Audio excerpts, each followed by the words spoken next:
Nana ka mbet e anashkaluar, nana ka mbet një person që nuk ka për kujdesje. Fatkeqësisht po e them edhe këtu në vendin tonë sot e kësaj dite diskutohet, debatohet që të gjinden vendqëndrime për prindrit, për nanat, të gjinden shtëpia të plegjve dhe të plakave.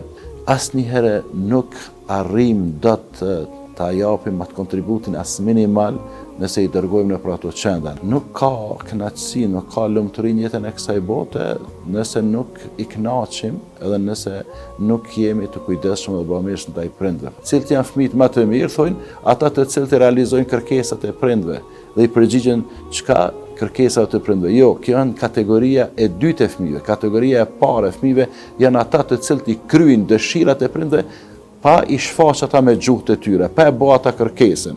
Sepse çdo njëri prej nesh e din se çfarë dëshiron nana apo çfarë dëshiron baba. Edhe pa e bë kërkesën, pa kërkuar prej teja asgjë të din që ai në vikend apo në fundjavë, për shembull, baba ka qenë me shku te vllai vet, nana ka qenë me shku te motra vet, ka qenë me shku te mbesa vet, ka qenë me shku te nipi vet apo dikun, pa e bë kërkesën te merr.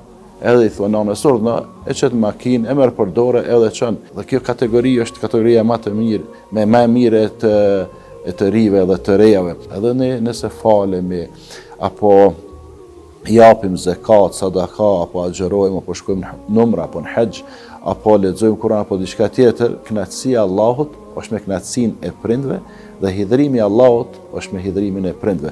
Kështu që kush don ta kënaqë Zotin e tij, atëherë le të kënaqë prindërit e tij, që të dytë në përgjithësi, por nanat në veçanti. Shënjestër.net